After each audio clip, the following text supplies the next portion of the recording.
Hola, Dios les bendiga, sean bienvenidos a Hogar de Gracia, dándole gracias al Señor por una nueva semana, un nuevo día, un nuevo comienzo y contento porque el Señor ha sido tan bueno con cada uno de nosotros, nos ha bendecido, nos ha llevado de triunfo en triunfo y solamente dándole esas gracias al Señor y no sabemos ni siquiera cómo agradecerle, sino con esa expresión de nuestro corazón, todos los días postrándonos ante Él, todos los días tomándonos el tiempo dedicarle al Señor, de ofrendarle al Señor nuestro sacrificio, que es nuestro tiempo. Eso es lo más valioso que tenemos. Y tómate ese tiempo para agradecerle al Señor todas las cosas, como Él es contigo. Aunque estés pasando por pruebas, el Señor es bueno. Recuerda que tiene la salida para ti junto con la prueba. Entonces, vamos a comenzar, vamos a darle seguimiento a la tercera parte de esta serie que hemos titulado como las cualidades de un líder. ¿Qué cualidades debes de tener tú para formar un liderazgo, para tomar un ministerio dentro de tu iglesia, dentro de ese ministerio en el cual el Señor te ha puesto? Y sabemos que tenemos que mejorar cada una de ellas. Día a día tenemos que ir creciendo, tenemos que ir caminando, tenemos que ir avanzando. Pablo nos dice que prosigamos a la meta, que sigamos avanzando, que no somos perfectos, que tenemos que ir mejorando en todo momento. Y hemos visto estas 13 cualidades, de las cuales son muchísimas, pero cada una de ellas son tan importantes, cada característica, si tú las has analizado, así como lo hemos ido estudiando, hemos ido aprendiendo. Yo he aprendido muchísimo porque desde el original griego vemos cómo cada palabra tiene un significado especial, cómo cada cosa tiene una característica que tú tienes que tener. Y eso tú lo desempeñas en tu hogar, no solamente en la iglesia, sino en tu hogar, en tu trabajo, con tu esposa, con tus hijos. Cada una de esas cosas tú las vas llevando y las pones en práctica. Y claro que la vas a regar, claro que sí, porque estamos en esta carne en la cual estamos peleando, pero mayor es el que está en nosotros que el que está en el mundo. Por lo tanto vas creciendo y aprendes de todos esos errores. Recuerda que un buen cristiano es aquel que cae, se levanta y sigue peleando la buena batalla de la fe. Entonces vamos a continuar con esta tercera parte, con esta característica especial que es en base a la familia.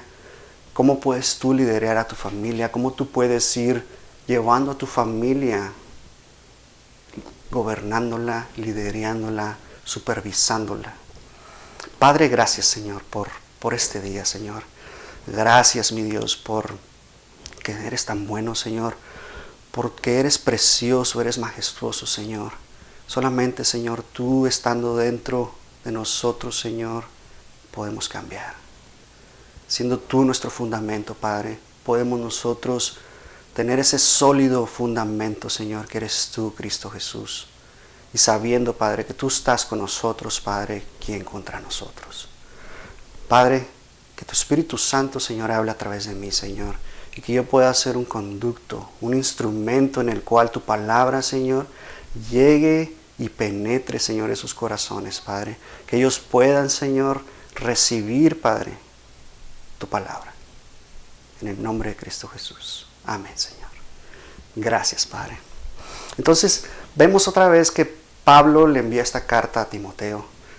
Y es la primera carta a Timoteo en el capítulo 3 en el cual Pablo está tratando con este problema que tenían en cuanto a estas personas que inmediatamente querían tomar una posición de liderazgo, ya siendo pastores, siendo esos ancianos de la iglesia.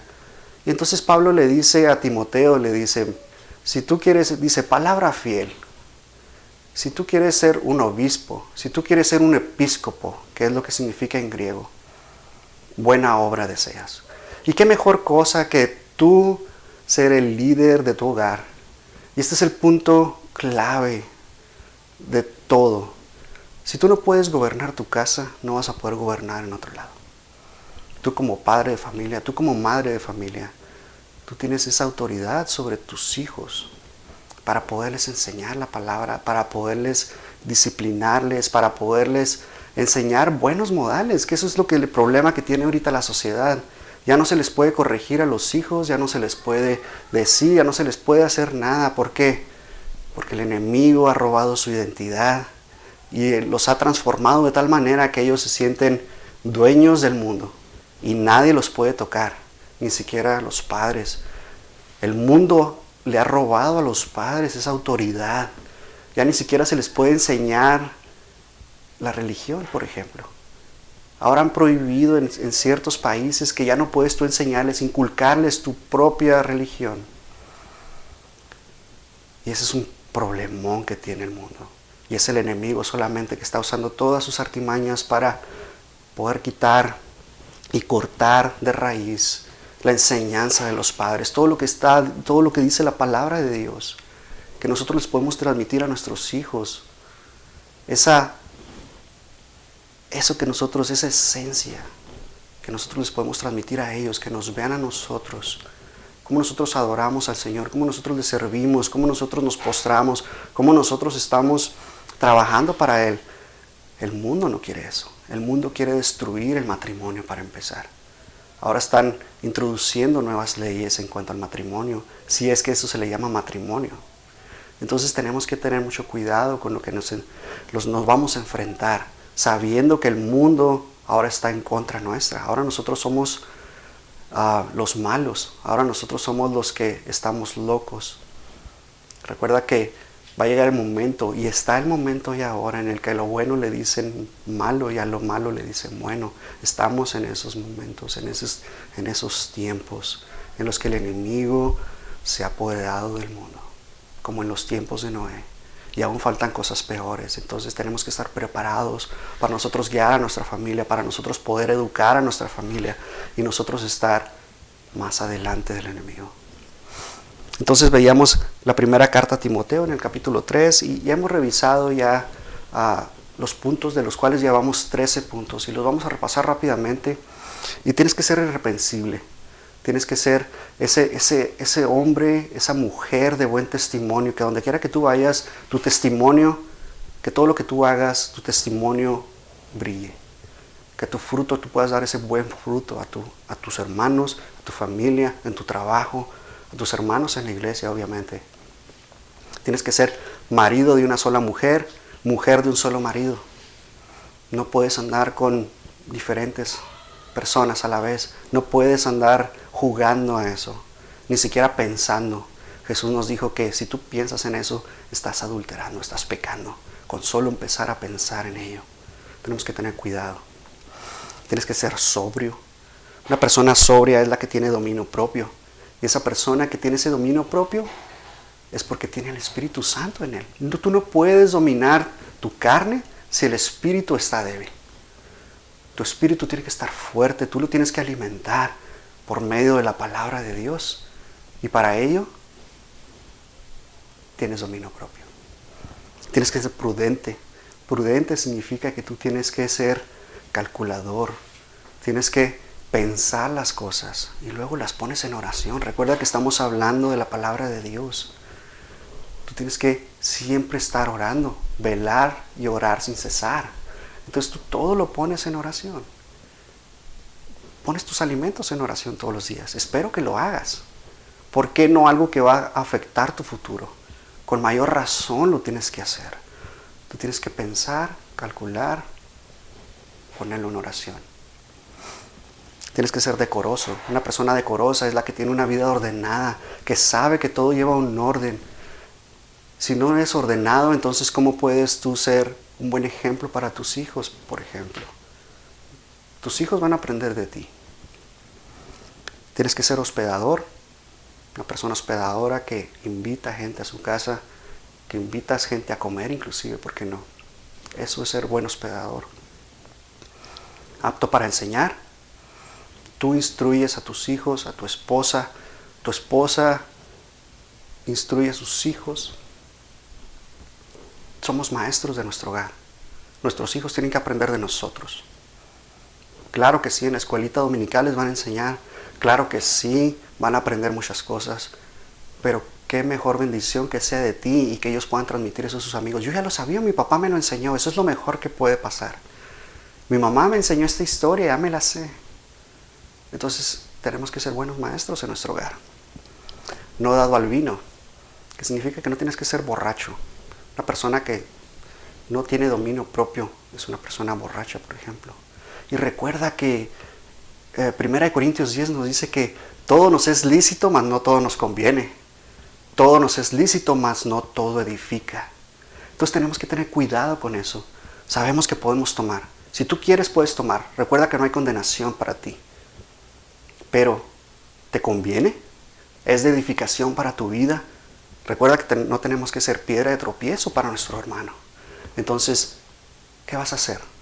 Solo deja que el Espíritu Santo obra en tu vida y trate contigo. Si tú estás luchando con esto, es que tu carne puede que esté débil. Si tú simplemente dices, no quiero y no lo voy a hacer, eres tú. El Espíritu Santo ya te ha dado esa arma, esa fortaleza. Eres tú. Recuerda,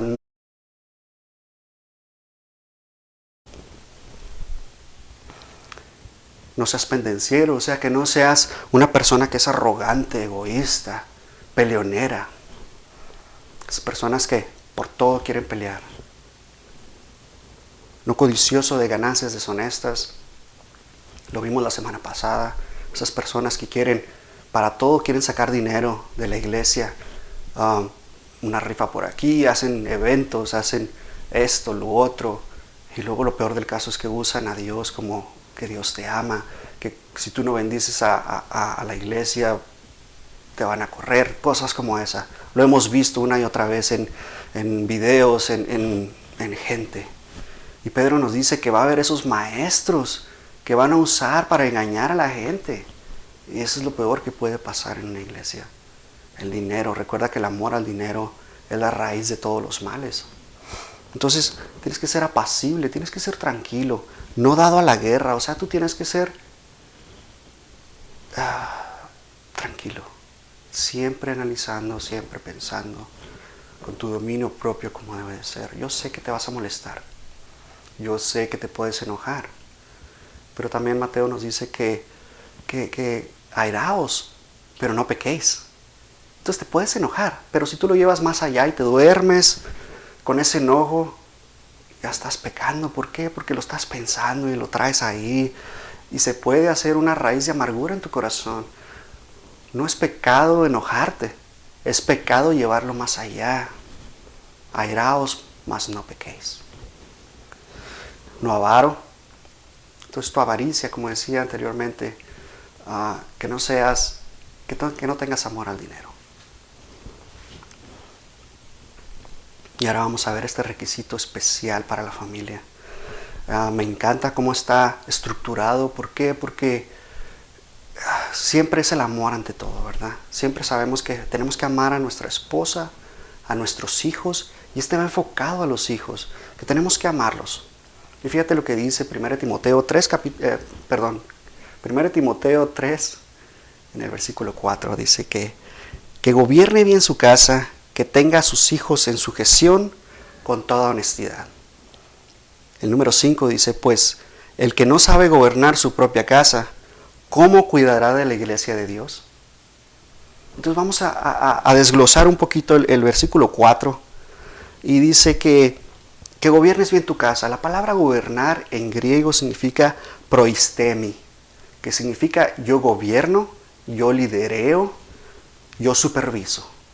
Ese va enfocado a ti. Tú eres el líder, tú eres el supervisor, tú eres el que está gobernando tu casa. Obviamente tú y tu esposa, ¿verdad? Porque los dos son uno y los dos tienen que ir con el mismo modo de pensar. Recuerda que los dos hacen una sola carne. Génesis nos dice que, por tanto, el hombre dejará a su padre y a su madre, ¿verdad? Y se unirá a su mujer y formarán una sola carne. Entonces, los dos tienen que estar de acuerdo en todo. ¿Cómo van a corregir a sus hijos? ¿Cómo los van a enseñar? ¿Cómo los van a instruir? Tienes que estar de acuerdo con tu esposa. No puedes tú hacer una decisión y que tu esposa contradiga tu decisión y viceversa. Entonces, tienen que estar de acuerdo en todo. Y me encanta porque, por ejemplo, mi esposa me dice, ve, dile a tu papá, ¿verdad? Le dice a nuestros hijos. Y yo hago lo mismo. ¿Por qué? Porque sabemos que estamos de acuerdo y lo que ella diga, eso se va a hacer. Y lo que yo diga, eso se va a hacer. Los dos tenemos la autoridad. Es la misma autoridad delegada de Dios hacia nuestros hijos. Entonces nosotros tenemos esa autoridad. Entonces nosotros debemos de gobernar bien nuestra casa. Tenemos que ser buenos líderes en nuestra casa. Tenemos que tener a nuestros hijos en sujeción con toda honestidad. Y que no sean rebeldes. Cosa que es complicada en la adolescencia, por ejemplo. Esa etapa en la que la rebeldía entra y a lo mejor todos pasamos por eso.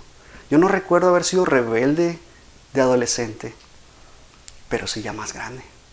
Entonces tuve que aprender a cómo obedecer a mis padres, ya más grande, entre mis 16 años de edad.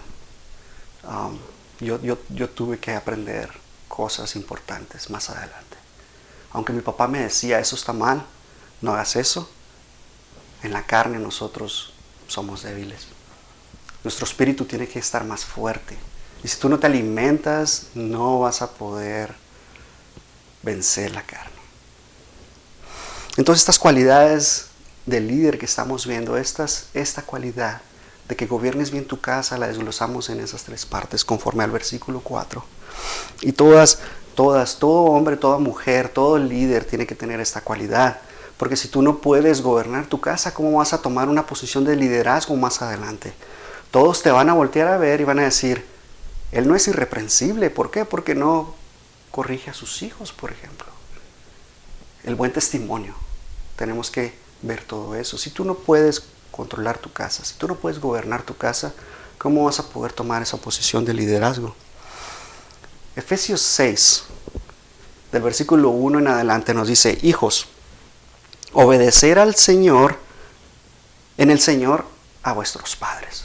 Fíjate bien cómo está aquí estructurado, dice, obedeced en el Señor a vuestros padres. No dice obedecer a vuestros padres, ¿verdad? Dice obedecer en el Señor a vuestros padres. Porque podemos entender que nuestro padre nos puede decir, róbate eso. Pero no lo estás haciendo en el Señor. Porque cuando es en el Señor tú le vas a decir a tu papá, no papá, Dios dice no robarás. Entonces tenemos que tener en el Señor la obediencia siempre. Porque si tú lo haces conforme a tu papá te dice, o a tu mamá te dice, que viene el cobrador y dile que no estoy. Entonces todas esas mentiras, ¿verdad? Todas esas cosas. Nosotros tenemos que estar obedeciendo en el Señor. Porque mira lo que dice, porque esto es justo. Gloria a Dios. El versículo 2 dice, honra a tu padre y a tu madre, que es el primer mandamiento con promesa. Y la promesa que es para que te vaya bien y seas de larga vida sobre la tierra. Esa es la promesa que Dios ha dado a nosotros cuando nosotros honramos a nuestros padres, a nuestra madre, cuando nosotros obedecemos. Y honrar no solamente significa obedecerlos, sino que una vez que ya saliste del hogar, tu manera de honrarlos a ellos es hablándoles por teléfono, bendiciéndoles, apoyándoles económicamente, claro que sí. Si ellos requieren, tú les puedes apoyar. Entonces, esa es una manera de honrar a tus padres. Y luego ahora mira, esto es para los hijos. Dice, para nosotros los padres. Dice, y vosotros padres, no provoquéis a ira a vuestros hijos, sino criadlos en disciplina y amonestación del Señor. La disciplina del Señor. Eso es lo mejor que tú puedes hacer, disciplinar a tus hijos. Colosenses 3:20 nos dice que, hijos, obedecer a vuestros padres en todo, porque esto agrada al Señor. El 21, padres, no exasperéis a vuestros hijos para que no se desalienten. Entonces nosotros tenemos que tener cuidado con nosotros cómo enseñamos la palabra de Dios, cómo nosotros disciplinamos a nuestros hijos. ¿Sabes? Yo recuerdo que mi mamá me llevaba a fuerzas a la iglesia y eso a mí no me gustaba. Entonces teníamos que tener cuidado cómo nosotros tratamos a nuestros hijos. Tenemos que enseñarles que amen a Dios con pasión para que nunca nos apartemos del camino. Sabemos que no nos vamos a apartar del camino porque hay una promesa detrás de ello, que si tú instruyes al niño en su camino, ¿verdad?, no se apartará cuando fuere viejo. Entonces nosotros tenemos que enseñarles. Primera de Pedro 5:5 dice que igualmente jóvenes, estad sujetos a los ancianos y todos sumisos unos a otros, revestidos de humildad, porque Dios resiste a los soberbios, la soberbia, y da gracia a los humildes. Tu humildad antes que todo. Sabes que cuando tú llegas con humildad a un trabajo, por ejemplo, eres diferente a todos los demás. Porque cuando tú dices que te la sabes de todas, y en cuanto no sepas lo que se supone que ya sabías, vas a caer de la gracia de ellos. Entonces nosotros tenemos que tener humildad. Aunque lo sepas, tú lo puedes aprender de otra manera. Entonces cuida eso, cuida tu humildad. Y 2 Timoteo 3:1 dice que hay una característica que va a venir en los hombres postreros, ¿verdad? En los postreros días. Y está hablando de estos tiempos. Pablo nos dice que también debes saber esto, que en los postreros días vendrán tiempos peligrosos. ¿Sí o no estamos en tiempos peligrosos? La verdad es que está feo el asunto. Antes yo podía salir a la calle cuando tenía 7 años y jugar toda la noche. Y a las 10 de la noche, después de jugar fútbol, podía regresar a mi casa sin problemas. Ahora dejar a tu hijo que salga a la calle, no lo puedes hacer. Estamos en los tiempos de Noé. Estos son los postreros días en los cuales habrá hombres amadores de sí mismos, avaros, vanagloriosos, soberbios, blasfemos, desobedientes a los padres, ingratos, impíos, sin afecto natural, implacables, calumniadores, intemperantes, crueles, aborrecedores de lo bueno, traidores, impetuosos, infatuados, amadores de los deleites más que de Dios, que tendrán apariencia de piedad, pero negarán la eficacia de ella. Entonces, la verdad es que estamos en esos tiempos en donde ya no se tienta en el corazón. Vemos cómo asesinan a la gente como si nada, sin temor, sin remordimiento. Han perdido el afecto natural de las cosas. Se les hace tan fácil ir a quitar la vida de una persona. Entonces estamos en esos postreros días en donde el hombre se ha convertido en eso.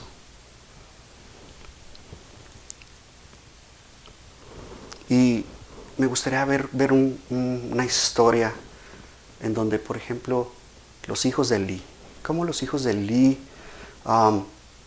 se puede comparar a este hombre postrero, por ejemplo. Cómo los hijos de Elí,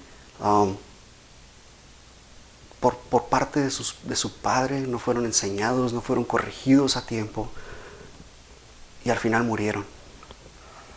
Entonces, 1 Samuel 2:12 dice: los hijos de Elí eran hombres impíos y no tenían conocimiento de Jehová. Y recordemos que Elí venía de la tribu de Leví. Era el sacerdote, era el que ofrecía, el que recibía las ofrendas para el sacrificio. Y los hijos de Elí tomaban de ese sacrificio, robaban del sacrificio. Y si no se les daba, lo quitaban a la gente. Entonces ellos le estaban robando a Dios. Entonces estos hijos de Elí no tenían conocimiento de Dios. Ese es el primer punto. Los hijos de Elí no conocían a Dios. Sabían de Dios, mas no le conocían. Que son cosas muy diferentes. Porque Elí les enseñó. Venían de la tribu de Leví, sacerdotes, una familia sacerdotal. Y él les enseñó de Jehová, mas no conocían a Jehová. Que es muy diferente. Tú puedes conocer a Dios, pero ¿tienes relación con Él?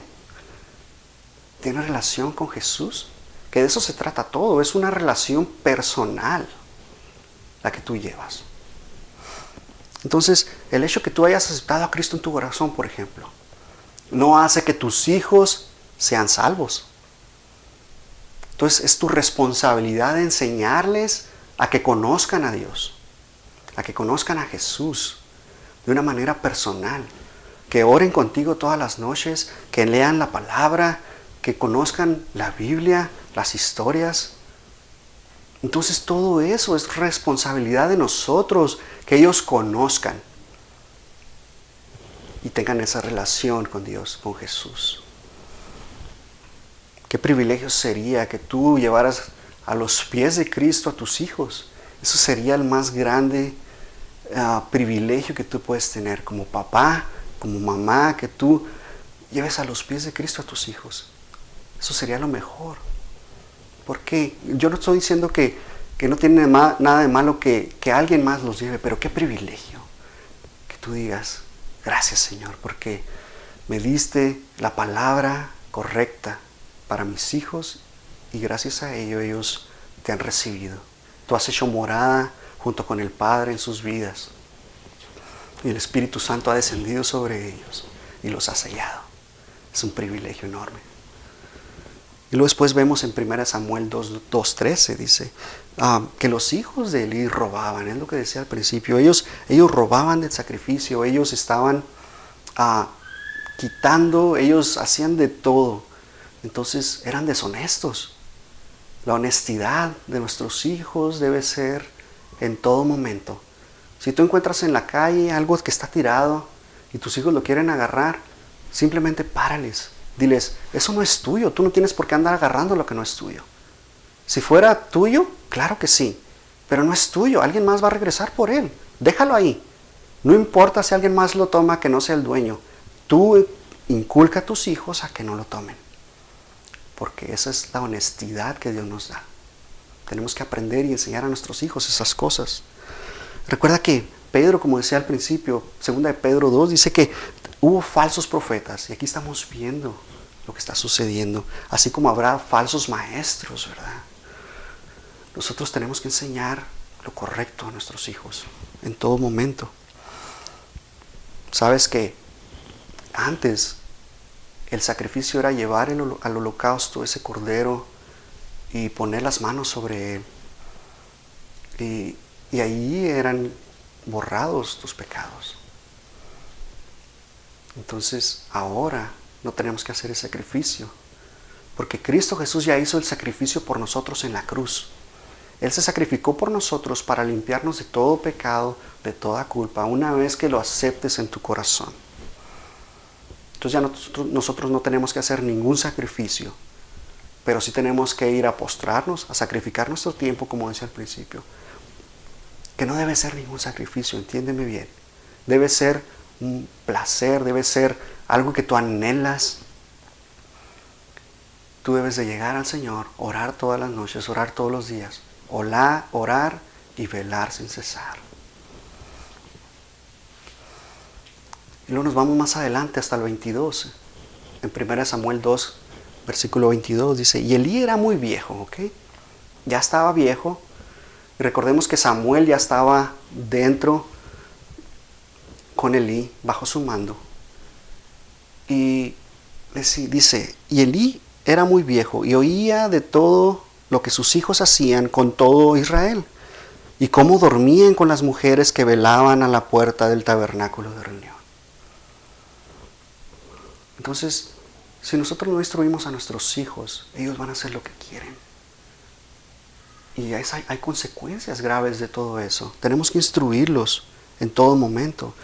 Y Elí les dice, ¿por qué hicisteis cosas semejantes? Les pregunta a sus hijos. Porque yo oigo de todo este pueblo vuestros malos procederes. No, hijos míos, porque no es buena fama la que yo oigo, pues hacéis pecar al pueblo de Jehová.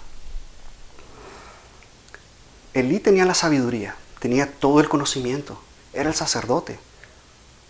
Y les habló a sus hijos con sabiduría y les dijo que lo que estaban haciendo era incorrecto y que estaban haciendo pecar al pueblo.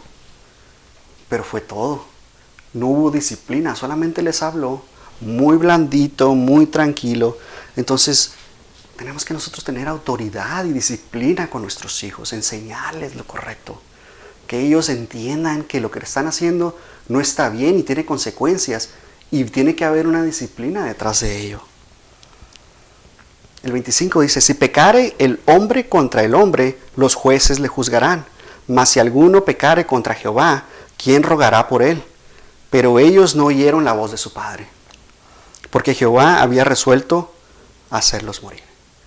Y la consecuencia es que murieron los hijos de Elí. ¿Por qué? Porque pecaron contra Dios. Si tú pecas contra el hombre, sabemos que va a haber un juicio sobre tu vida, va a ser algo. Si tú robas, vas a tener una consecuencia. Si tú mientes, tienes una consecuencia.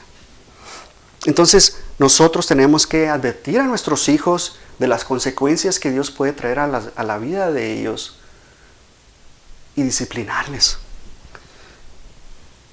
Y en el capítulo 4 de 1 Samuel vemos la muerte de los hijos de Elí por mano de los filisteos. Entonces, a Elí, quizá por amor, tú puedes decir, bueno, es que los amaba y por eso les hablaba bonito. Pero no hubo esa disciplina para sus vidas. No hubo lo que había que hacer. Y sabemos que Proverbios nos habla de cómo disciplinar a nuestros hijos. Y ahorita vamos a ir para allá. Entonces, Hebreos 12:5 nos dice, y habéis olvidado la exhortación como a hijos se os dirige diciendo, hijo mío, no menosprecies la disciplina del Señor, ni desmayes cuando eres reprendido por Él, porque el Señor al que ama disciplina, y azota a todo al que recibe por hijo.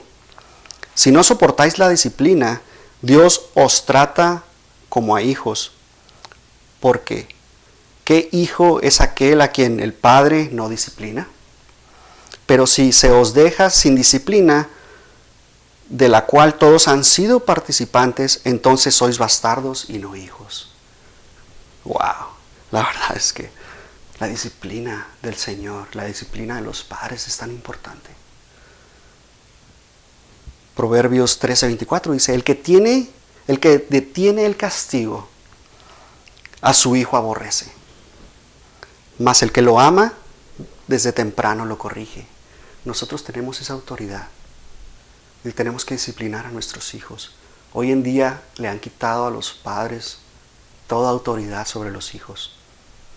Los hijos hacen lo que quieren, se tiran al piso, hacen berrinches y no se les puede disciplinar. Y gracias a Dios que por medio de la palabra tenemos esa autoridad. Proverbios 23:13. No rehúses corregir al muchacho, porque si lo castigas con vara, no morirá. Y vara en hebreo significa shaivet.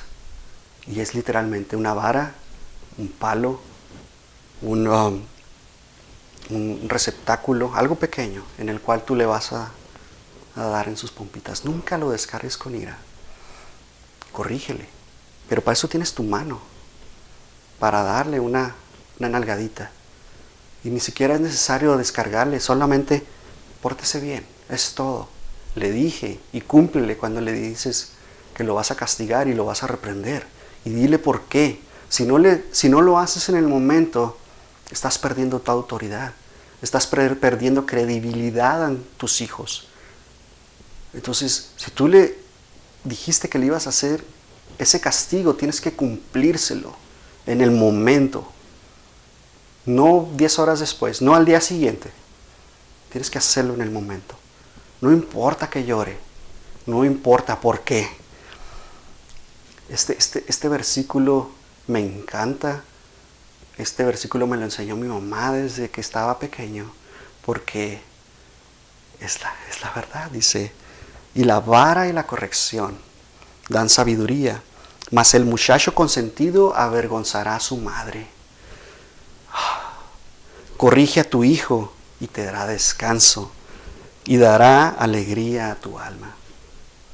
¿Sabes que ese es el problema? Que no se pueden corregir a los hijos. He visto padres que no corrigen a sus hijos, los dejan hacer lo que quieren. Pueden andar brincando y corriendo por todos lados y no les dicen nada. ¿Por qué? Porque así es el mundo ahora. No puedes reprender a tus hijos, no les puedes decir nada. Porque el mundo les ha robado la identidad a sus padres. Ya no son padres, ahora son amigos. Entonces tú eres padre, tú eres madre. Y tú tienes esa autoridad sobre tus hijos.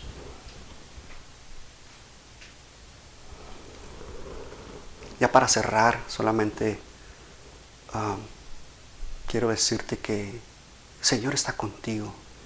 El Señor te ama tanto. El Señor dio a su vida por nosotros. Él se sacrificó por nosotros. Dios mandó a su Hijo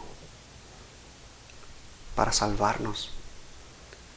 Porque nos ama tanto, de tal manera, dice la palabra, de tal manera envió a su Hijo por nosotros y nos amó.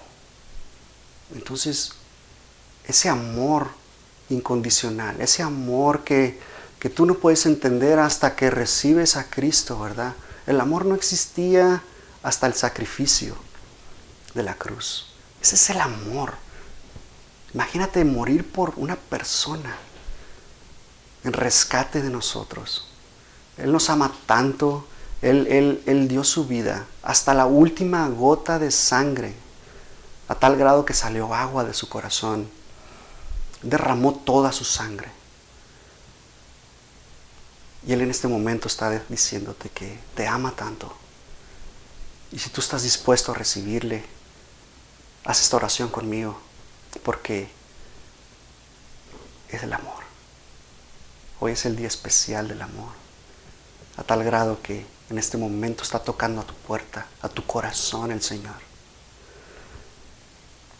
Padre, gracias Señor por esta palabra, mi Dios. Gracias Señor porque tú estás con nosotros, Señor, porque tu Espíritu, Señor, toca, Señor, a nuestras vidas, Padre, y nuestro espíritu se conecta, Señor, de tal manera, Señor, que tú tocas, Padre, tocas vida, Señor, tocas nuestra mente, Señor, restauras, Padre, quitas la cauterización, Señor, de nuestra mente, Padre, y renuevas nuestro entendimiento, Señor. Y Padre, en este momento, Señor, repite conmigo si tú quieres recibir a Cristo en tu corazón. Señor Jesús, yo sé que moriste por mí en la cruz del Calvario y has dado tu vida por mí, Señor, para rescatarme, para liberarme. Padre, yo te recibo en mi corazón. Ven y haz morada en mí y tócame, restáurame, hazme una persona nueva, porque las cosas viejas pasaron. He aquí son hechas nuevas. Señor, yo te recibo en mi corazón. Ven y haz morada junto con el Padre. Gracias, Señor. Gracias, Padre. Porque si tú confiesas con tu boca que Jesús murió y resucitó y se levantó de los muertos, tú vas a ser salvo. Gracias, Señor. Oh, Señor, tú eres bueno y maravilloso. Padre, yo bendigo a mis hermanos, Señor. Gracias, mi Dios, porque tú vienes y tocas y hablas a nuestras vidas, Padre. Padre, que todo lo que toquen sea de edificación, Señor. Yo los bendigo en el nombre de Jesús. Que todo lo que hablen, Señor, sea con un buen fruto, Señor. Sea de todo corazón, Señor. Que lo que toquen, Padre, sea multiplicado. Dales un denuedo especial a sus vidas, Señor. Que ellos puedan entender, Padre, que tienen que gobernar su casa en todo momento. Que el Señor nos ha dado la autoridad para gobernar nuestra casa, para liderar nuestra casa, Señor. En el nombre de Cristo Jesús. Amén. Dios les bendiga.